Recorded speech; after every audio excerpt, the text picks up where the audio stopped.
The HOA president actually showed up at 6 a.m. with a tape measure to size up my rainwater barrels. But that wasn't enough for her.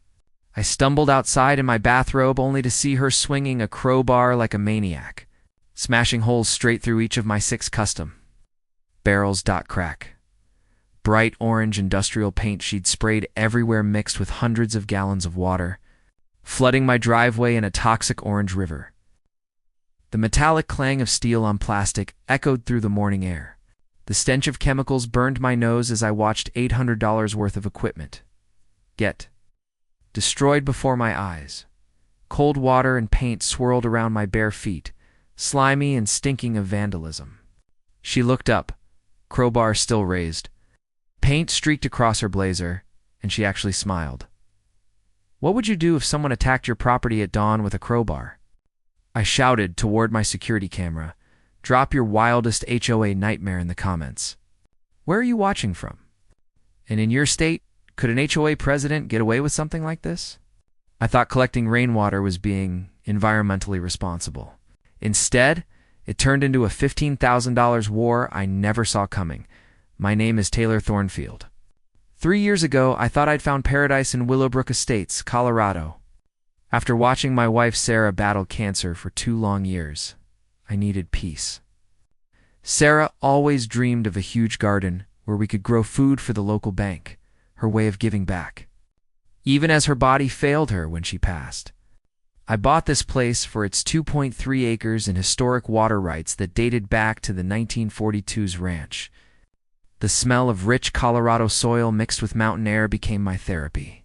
Every tomato I grew, every pepper I donated in Sarah's name, was a way of keeping my promise to 200 pounds of fresh vegetables every month. Willowbrook Estates marketed itself as preserving rural character while protecting property values. Most neighbors bought into the dream: manicured lawns, matching mailboxes, HOA-approved everything. I just wanted to garden in peace. Then she moved in, Harper Hartwell, the new HOA president. A perfectly pressed tornado in a white BMW, iPad and tape measure always at hand. She treated compliance inspections like combat missions. Obsessed with aesthetic consistency and property value optimization, the first attack came on a Tuesday in March. I heard the sharp crunch of her heels on gravel like gunshots. She arrived with her so-called Environmental Compliance Committee. 3 neighbors clutching clipboards like riot shields. "Mr. Thornfield," she announced, her heavy perfume fighting against the smell of my garden, "we need to discuss your water situation." She tapped her manicured nails on my screen door and handed me a 47-page water management addendum to the HOA bylaws. Sunlight glinted off her iPad as she photographed every barrel. Every plant, every drop. Rainwater, she claimed, created mosquito breeding grounds, ignoring my obvious filtration systems. She slapped me with a $500 impact fee, plus $50 a month for monitoring. The new rules had passed in a meeting I never got notice of. Democracy, HOA style. Here's what boiled my blood. My retirement income was only $2,400 a month. Sarah's medical bills had drained our savings. This land was all I had left. I couldn't afford to move, and one missed payment meant foreclosure. But she made a fatal mistake. I wasn't just some old man with barrels. I'd spent 32 years designing municipal irrigation systems across Colorado. I didn't just know water law, I knew the entire infrastructure. And Willowbrook Estates had secrets she didn't understand, as her BMW purred away. I dug through my shed and found a dusty folder. Property survey, minus 1,943. My smile returned. She had no idea what real water pressure looked like. Her next move came fast. Thursday morning, she returned with official paperwork and her secret weapon, her brother-in-law Mason, an attorney. He looked like every slimy lawyer from a TV drama, slicked back hair, a $400 an hour suit, and a smirk that made you want to check your wallet. You're in violation of state water regulations and HOA covenants, he announced, slapping papers against the wind. Cease and desist all water collection immediately. They treated my yard like a crime scene, measuring every barrel, logging GPS coordinates, snapping endless photos. 200 daily fines, effective immediately. They acted like NASA engineers calculating rocket fuel. Documenting the exact diameter of my barrels. Even claiming my vegetable garden violated ornamental landscaping standards. But I noticed my mailman, Ron, lingering nearby. Once they left, he pulled me aside. "Taylor," he whispered, "you're not the only one. She's targeting others too. Riley for bird feeders, Tom for parking his work truck, Quinn for her kid's swing set." That's when it clicked. This wasn't random enforcement. It was systematic harassment, forcing people out, so I struck back. I spent Friday in the county library, buried in dusty law books. The librarian, Morgan, helped me navigate the water law database, and there it was. Colorado's prior appropriation doctrine. First in time, first in right. My property's water rights dated back to 1943, rights that legally supersede any HOA covenant, period. Mason had either missed that lesson or gambled. I wouldn't know. That Friday, I filed a formal complaint in Colorado Water Court, locking down my rights. I also installed security cameras, because I had a feeling Harper wouldn't take defeat gracefully. I was right. Saturday night, my cameras caught her and Mason creeping around at 2 a.m., measuring barrels by flashlight. The audio was crystal clear. "Old fool doesn't know we can foreclose," she hissed. "Just keep documenting," Mason muttered. "Once we hit 15 grand in fines, we can force a sale." They were staging fake violations to steal my property. But they underestimated me. I wasn't just another victim. Sunday morning, called Riley. It's time to fight back. By Monday, Harper was desperate. She pushed through an emergency board meeting faster than most people order pizza. The vote was 3-2. Harper, Mason, and Jordan versus two neighbors who actually bothered to read the bylaws. Their new immediate violation resolution sounded official, but in practice, it was a fast track to stealing my home. Unpaid fines now carried 18% monthly interest, compounded daily. A thick stack of legal papers hit my mailbox on Thursday with the weight of financial doom. Mason filed what he called a preventative foreclosure. Within 5 days, they'd placed a lien on my property like a scarlet letter. My mouth went metallic as I did the math. Minus 18% monthly on bogus fines could erase everything. Harper's real weapon, though, was character assassination. She launched a whisper campaign so slick it could teach political operatives a thing or two. Suddenly, I was painted as unstable, a water-hoarding doomsday prepper. She said my vegetable garden attracted vermin and disease, as if tomatoes were a public health crisis. Then she reported me to the county health department for unsanitary water storage. When the inspector showed up Thursday afternoon, half the neighborhood circled like vultures. Every barrel passed inspection, but the damage was done. I looked like the problem. Harper's influence spread fast, safety bulletins warning about West Nile, neighbor meetings at her house with wine and cheese, insurance companies flagging my address as high risk. She had weaponized neighborhood politics. Meanwhile, I was building a defense. Riley Wu answered my Sunday call like she'd been waiting for this fight her whole retirement. It turned out our bird feeder victim was a retired patent attorney with the tenacity of a honey badger and deep legal knowledge. "Taylor," she said, voice crackling with anticipation, "I've been researching the HOA since they targeted me. Want to hear something delicious about Harper's election?" At Riley's kitchen table that Tuesday, surrounded by legal documents and coffee, strong enough to wake the dead, she dropped the bombshell. Colorado requires a 10% resident quorum for major property votes, a basic democratic protection. It helped draft in my municipal days.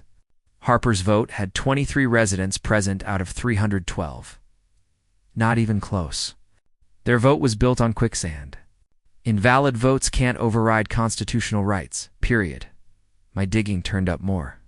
Calls to California contacts painted Harper as financially desperate, bankruptcy risk, lease BMW, house underwater, business surviving on commissions. She wasn't enforcing standards for pride. She was creating forced sales to survive.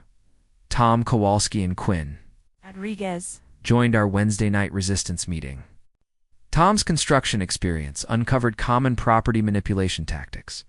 Quinn's county planning job revealed development applications and deadlines. Together, we realized the pattern: targeted harassment to force sales and profit from the fallout. Classic real estate scam, Tom said, his voice low. Create problems, force desperate solutions, then profit. Thursday's security footage gave me the smoking gun. At 3 a.m., Harper crept across my property carrying household bleach, methodically contaminating each water barrel. The audio was damning. We need him gone before other owners discover the development deal, she whispered. Hearing her admitted as she ruined weeks of collected water turned anger into clarity. This wasn't about water. It was about a scheme to destroy, community for profit. Harper escalated with a public shaming campaign worthy of a political war room. She held a neighborhood safety forum at the community center with folding chairs, a projector, and a PowerPoint called The Hidden Dangers of Unregulated Water Collection. County officials, police, and local TV showed up. She'd promised them a scandal. Her presentation used doctored photos and alarmist charts that made my modest setup look dangerous. Channel 7 loved her crisp blazer and practiced lines. I looked like the eccentric everyone avoids. Anonymous flyers appeared on doorsteps. Stop the water hoarder before he destroys our community. Professionally printed and ominously urgent, they suggested serious money behind the campaign. The attacks turned personal. My truck tires were slashed at the grocery store, and Sell and Leave was spray-painted on my mailbox in that same orange paint. The chemical smell lingered like a threat. Her most dramatic move came during an elegant dinner party. She called 911, claiming toxic fumes were wafting from my yard. Fire trucks, hazmat teams, and police arrived in a spectacle that dominated Monday's headlines, even though no dangerous chemicals were found. The story had run, the suspicion planted. My response was meticulous. Security cameras went up, covering every angle. They captured Harper's amateur sabotage crew at work, her teenage son dumping fish, pouring bleach, spreading fertilizer to create algae blooms. The audio included Mason coaching him over a radio. Make it smell worse. But don't leave fingerprints. Those recordings were prosecution grade. Riley's. Legal sleuthing revealed the development plans Quinn had suspected. Willowbrook had a commercial development application pending that required an 85% resident buy-in. Or the HOA could force individual sales at inflated rates. Harper's failing real estate company held the exclusive sales contracts. She stood to gain millions in commissions if she cleared opposition. This was not random enforcement. It was a coordinated assault to remove obstacles, enrich a few people. The safety forum backfired when neighbors asked technical questions. Tom demolished her claims with engineering facts. Our water tests showed my barrels were cleaner than municipal tap. Others came forward with identical harassment stories. A pattern was now undeniable. Riley filed an ethics complaint that triggered a Colorado Bar Association inquiry into Mason's conflicts of interest. Brother-in-law attorneys representing the HOA, while profiting from property sales, raised serious red flags. Ron, my mailman, quietly documented months of notice deliveries. Every citation went to the highest value properties. The pattern proved targeting, not enforcement. Standing at my kitchen window on Friday evening, I watched Harper's crew erect a massive white tent and set up catering trucks on what I knew was a natural floodplain. Tomorrow's investor presentation would be the moment they intended to announce neighborhood-wide development approval. The stakes had never been higher. Saturday morning changed everything. Riley showed up at my kitchen table at dawn, clutching a manila folder like it was the Holy Grail. Her retired patentany instincts had led her down a legal rabbit hole that surfaced pure dynamite. Taylor, she whispered, spreading yellowed documents across the table with shaking hands, you're not fighting an HOA violation. You own the neighborhood's water destiny, she read aloud from a 1943 ranch deed she'd unearthed in county archives, language from a different era when water literally meant survival. My coffee froze halfway to my lips as the implications hit me. My modest 2.3 acres included riparian rights and an old earthen dam upstream that controlled the small lake feeding every fountain, pond, and irrigation line in Willowbrook Estates. Every decorative water feature, Every green lawn, every investor's lakefront promise existed because of infrastructure tied to my deed. Riley read the parchment's language. Carefully, perpetual easement for irrigation and flood control. The musty smell of old leather mixed with morning coffee felt like the scent of justice. Under Colorado's prior appropriation doctrine and the deed's explicit language, those water rights were senior to HOA covenants and most later developments. The constitutional reality hit me like cold water. Mason had omitted easement protections from his filings, gambling no one would dig that deep. He'd miscalculated. That afternoon, Riley and I hiked upstream through pine and granite to the old earth dam. The sound of rushing water grew louder with every step. We found a rudimentary structure, basic release gates and channels, decades neglected but intact. Standing on the spillway, feeling the vibration of all that water held in place, the scale of responsibility settled on me. This wasn't fantasy power. It was real, enforceable authority tied to historic law. Crucially, Colorado law didn't allow me to abuse those rights. Historical dam care required routine maintenance to prevent dangerous failures, not recklessness. I wasn't planning destruction. I was looking at my legal duty to maintain a structure that affected hundreds of neighbors. The timing with Harper's lavish garden party planned right in the historic lowlands was almost too perfect. Her event sat squarely where the old floodplain lay. The irony stung. She'd been weaponizing regulations to force sales while standing on the very water she didn't control. That. Evening Riley's house became our war room. Legal papers and topographical maps spread across her grandmother's mahogany table like battle plans. Tom Kowalski brought engineering surveys and elevation charts. Quinn Rodriguez produced county code and official dam maintenance guidance. Documentation that would protect us from legal backlash. The texture of blueprints and stamped records felt familiar and strangely comforting. Under my calloused fingers, we focused on one principle: responsible, lawful action that protected people. Riley filed formal prior rights paperwork with the county to establish an ironclad trail showing good faith, maintenance, and legal authority. Quinn advised selective neighbor notification as both courtesy and liability protection. Families with children and elderly residents would receive precautionary notices framed as routine safety work. The goal was zero human risk and maximum public education. Tom arranged for vetted, professional equipment and trained crews to perform any required safety checks. We coordinated with county emergency services, who confirmed they would treat this as standard infrastructure maintenance if handled properly. Riley drafted liability protections and legal notices to ensure everything stayed above board. The choreography was meticulous. Legal protection first. Safety second. Transparency always. In private Saturday night, I wrestled with the moral weight. Riley reminded me of the bigger picture: temporary disruption to prevent permanent exploitation. This was about showing the community the line between honoring historic rights and letting a few people profit by breaking the town apart. It was also about honoring Sarah, preserving the neighborhood she loved, and protecting neighbors who had no voice against organized pressure. I stood by her small stone memorial and told her what we were doing. Her memory steadied me. We framed tomorrow as a public water education event, an opportunity to explain prior appropriation, historical easements, and responsible water stewardship. We would invite media, county officials, and curious neighbors, and use the spotlight to propose constructive solutions. Neighborhood rain collection programs, community conservation plans, and an environmental engineering scholarship in Sarah's name. The goal: turn a flashpoint into a teachable moment. By Friday evening, the pieces were in place, formal filings recorded, safety protocols vetted, county coordination confirmed, and targeted neighbor outreach completed.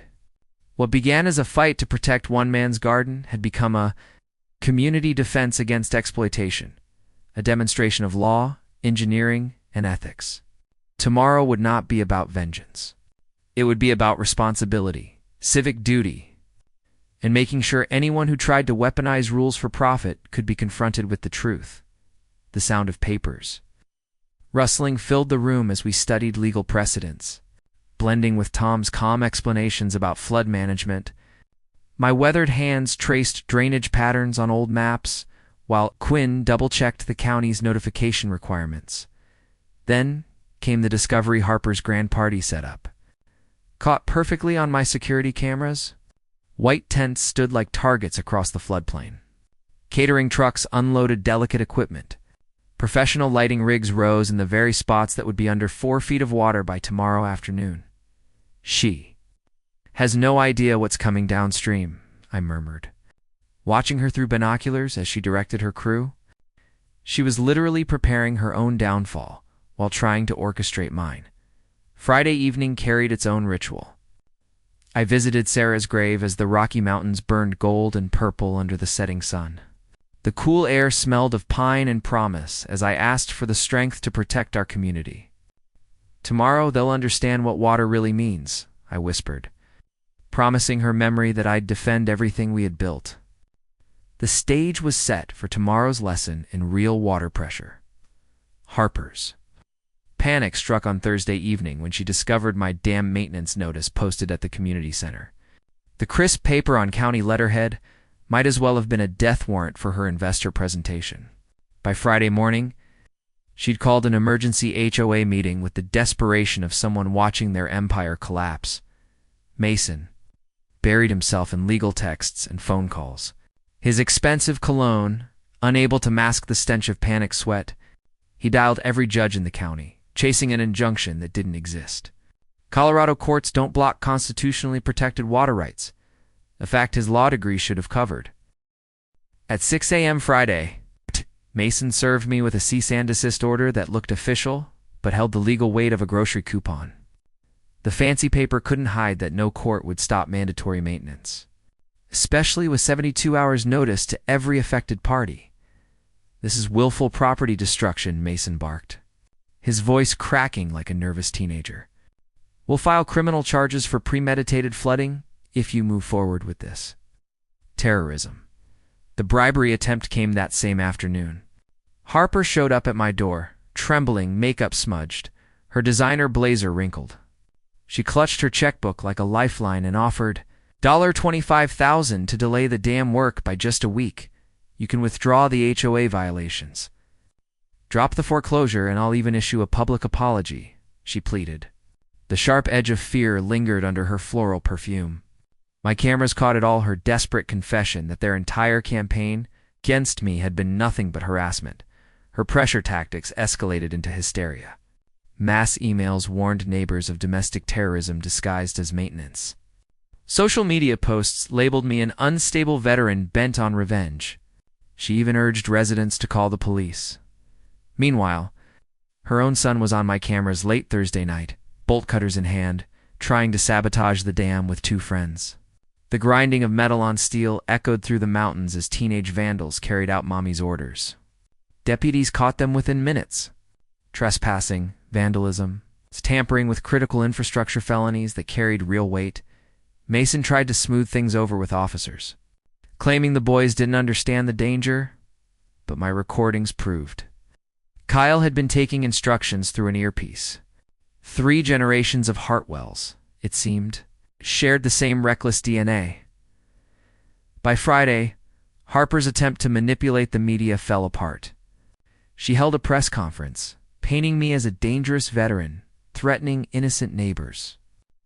But reporters had already researched Colorado water law after my Thursday briefing. Facts overpowered theatrics. While Harper crumbled, I kept my composure. Tom's crew staged equipment with quiet precision at the dam site. Their discipline stood in sharp contrast to her chaos. The county dam inspector arrived, clipboard in hand, and confirmed that all maintenance wasn't optional, it was urgent. Pressure from melting snowpack required immediate release. Neglecting this dam would be criminal negligence, Inspector Martinez explained to the press. This isn't about choice. It's about preventing catastrophic failure. Quinn coordinated flawlessly with emergency services. To officials, it was routine infrastructure work because that's exactly what it was. No mention of parties, no hint of power games. Just water management, done right. That afternoon, Riley and I walked into Mason's office. Her documentation left him sweating through his tailored suit. "You can't use restraining orders to stop legal obligations," she said with calm precision. Mason finally realized his entire strategy was built on sand. By evening, the community tide had shifted. 17 neighbors now supported me openly, their own evidence of HOA harassment fueling a quiet uprising. In Tom's garage, over coffee and shared stories, our resistance started to look like a movement. The wind picked up Saturday night, rattling through pine trees as water slapped higher against containment walls. The fresh scent of snowmelt mingled with the glare of Harper's floodlit party setup. My hands stayed steady on the dam controls. Tomorrow, the lesson would be unforgettable. Riley filed the final paperwork. Every agency was notified. Every liability covered. Law enforcement, insurance, county officials all on record. At 11 p.m., I watched Harper's crew hammer the last stakes into tents directly in the flood path. Their work lights created a surreal stage for what was coming. Clear skies were forecast. Nothing would interfere. Saturday dawned with crisp mountain air that carried promise. I walked the dam one last time, feeling the vibration of 2.8 million gallons pressing against a century of engineering. The levels had reached their limit. Any delay risked uncontrolled collapse that could wipe out everything downstream. Tom's crew arrived at 8 a.m., their equipment gleaming like surgical tools in the morning sun. Riley followed with the final stack of legal documents, our shield of authority and protection. The stage was set. Tomorrow. Water would speak louder than words. Her manila folders were thick with constitutional authority documents, no HOA. Lawyer could challenge. The crisp mountain air carried the scent of pine needles and the quiet promise of justice. From my kitchen window, Harper's final preparations looked like perfect irony. Caterers arrived at 9 a.m. with $15,000 worth of fragile setup. White silk pavilions rose directly over the seasonal flood path, elegant targets waiting for nature's lesson. Expensive sound systems were stacked at the lowest elevation. Destined to be the first casualties of water education, everything must be flawless for the investors.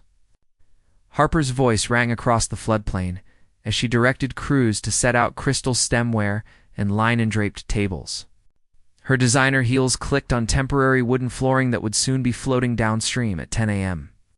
Environmental reporter Sarah Sophia arrived for our scheduled water rights interview. Her camera crew set up on high ground, capturing both the dam operations and the extravagant party preparations. The sharp snap of professional cameras sounded like justice finding its voice. Meanwhile, Quinn executed resident safety measures with military precision. Families with children were escorted to the shopping center for precautionary activities. Elderly residents relocated to the community center for emergency preparedness demonstrations. Tom stationed volunteers at key vantage points, radios linking each position. Riley's legal documentation was airtight filed with county authorities, shielding me from liability and confirming the necessity of dam maintenance. The sheriff's department acknowledged everything as legitimate infrastructure work. Flow meters installed overnight would track release rates for future evidence. Emergency shutoff systems tested flawlessly at dawn. Medical personnel were staged nearby. A flood depth was projected to reach only knee height for adults. The timing was poetic. Harper's investor presentation ran from 4 o'clock to 5 p.m., the exact window of my scheduled dam. 3 o'clock to 6 p.m., the overlap guaranteed maximum impact. A living demonstration of who truly controlled the neighborhood's water resources. At 1 p.m., Mason made his last desperate move-in emergency court order that turned out to be a complete fabrication. No judges worked Saturdays, and no legitimate court would ever block constitutional water rights. His expensive degree had failed to teach him the difference between authority and wishful thinking. By 2 p.m., neighbors gathered at observation points. Some came to support, others to learn. Environmental groups arrived with cameras, eager to document a historic enforcement of the prior appropriation doctrine. As 0 hour approached, sensory details sharpened. A string quartet tuned instruments in the pavilion below, their soft notes a haunting prelude to the roar of water. Gourmet aromas floated upward as champagne glasses were aligned in perfect rows across the flood zone. Sunlight sparkled on silver and crystal, marking them like glittering targets. At 2:45 p.m., County Inspector Martinez gave the final authorization. Dam structure requires immediate pressure relief for public safety, he announced to the media. This is required maintenance, not optional management. His official statement sealed our legal protection, standing at the manual release controls. Sarah's wedding ring cold against my chest. I felt clarity. This wasn't revenge, it was education. It was about honoring the law and safeguarding the community. Riley's quiet words to Martinez only confirmed what I already knew. Dams demand annual care. The alternative wasn't discomfort, it was catastrophe. Reporter Sophia captured the perfect line. Water law protects communities by enforcing priorities that no private group can override. Her words made doctrine accessible to thousands who had never heard of it before. At 2:55 p.m., all systems checked green. At 2:58 p.m., I saw Harper laughing with Denver investors in the flood zone below. At 2:59 p.m., my hands rested steady on century-old steel. At exactly 3 p.m., I opened the release valves. The metallic groan echoed like a church bell across the valley.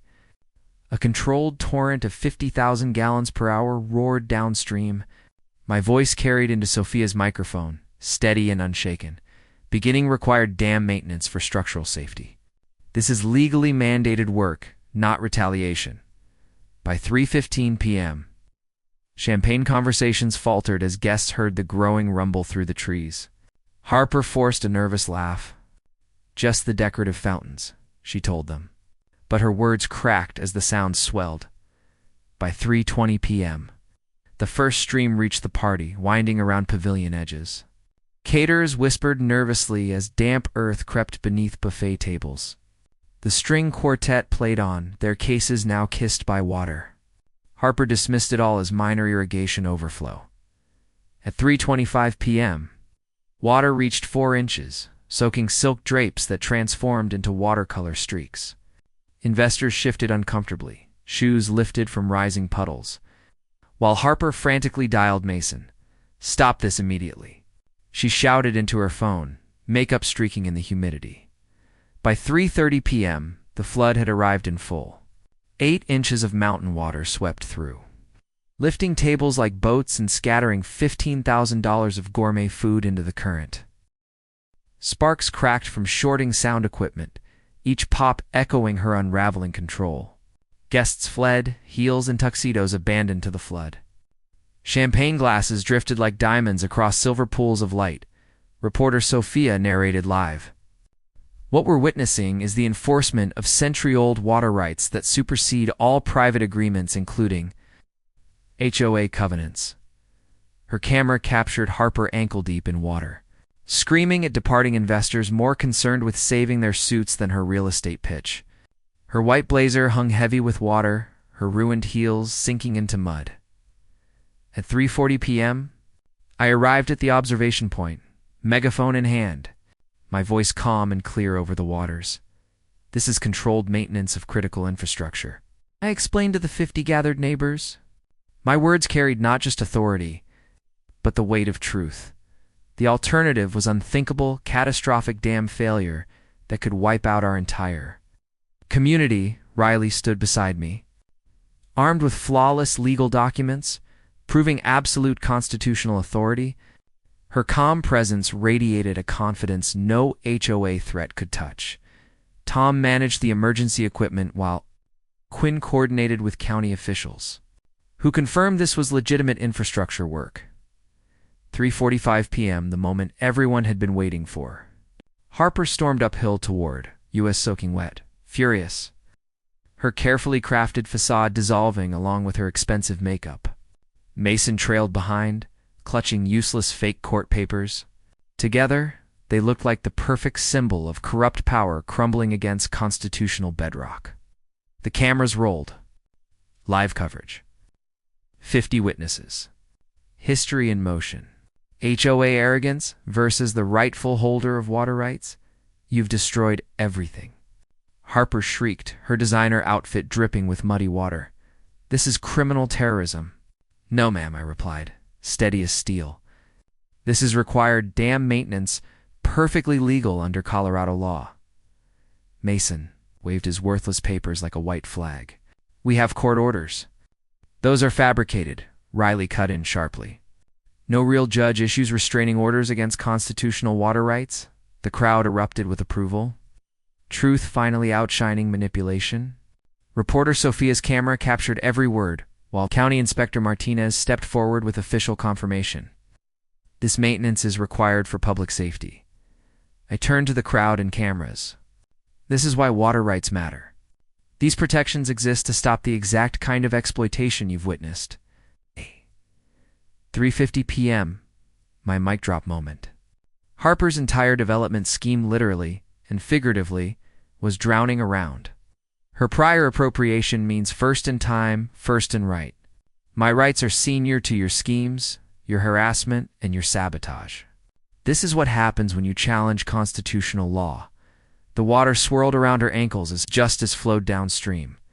By 6 p.m., the flood had receded, leaving behind soggy silk pavilions, ruined sound equipment, and the total destruction of Harper's dream project. Investors fled in silence, their Italian shoes squelching through the mud, vowing never to return. In the aftermath, it was better than I ever imagined. Mason faced ethics violations that ended his career within months. Kyle was charged with vandalism and sentenced to community service, maintaining the very dam he tried to sabotage. And Harper? Her real estate license was permanently revoked for fraud and harassment. Riley's airtight documentation ensured we were fully protected. County officials praised us for preventing disaster. Insurance companies paid damages without question. The impact on our community was transformational. Within weeks, 17 neighbors filed harassment complaints, forcing the HOA to restructure. Tom became the new president, running on a platform of rights and protection. Quinn took over as secretary, guaranteeing every vote followed the law. Riley even turned her dining room into the Willowbrook Constitutional Rights Clinic, helping neighbors fight HOA overreach. Our story spread far beyond our town. Lawyers across 3 states studied our case. Colorado State University honored Sarah's legacy by founding the Sarah Thornfield Water Rights Education Center, where students now learn how engineering and constitutional law work hand in hand. A scholarship in her name already supports future defenders of water rights. 6 months later, Harper showed up at my door. Bankrupt, broken, humbled. You saved me from becoming a monster, she whispered. Thank you for stopping me before I ruined more lives. Even enemies can find redemption when truth breaks through. The ripple effects went nationwide. State legislatures cited our case when passing stronger property rights protections. 5 states adopted new laws stopping HOAs from interfering with constitutional rights. Meanwhile, my garden thrives. Over 400 pounds of food every month goes straight to the food bank, fulfilling Sarah's dream of feeding families. Every tomato, every pepper is living proof that protecting rights strengthens entire communities. Now, dam maintenance is a community event, complete with field trips where school children learn about water cycles, law, and courage. The floodplain itself has become a classroom where democracy teaches its lessons. And this isn't just our story. Across America, ordinary people are battling petty tyrants, drunk on imagined authority. Next week, I'll share Maria's story how she used adverse possession law to reclaim her stolen driveway from an HOA that thought theft was legal. Spoiler alert, constitutional law has some very satisfying surprises for bullies who don't do their homework. Tonight, as I stand in Sarah's memorial garden, watching stars bloom above the Rockies, I feel her presence in every leaf and blossom. We defended our community, honored the law, planted seeds of justice for generations to come. Water always finds its level. So does justice. And sometimes, both arrive together, sweeping away corruption and nourishing new life. Now, I want to hear from you. Drop your wildest HOA nightmare in the comments. Your story might just be featured in an upcoming episode, and don't forget to smash that like button. Share your thoughts, and subscribe for more outrageous HOA showdowns. Because knowledge is power, and power flows to those brave enough to use it. That's all for today's HOA madness. Justice served itself once again.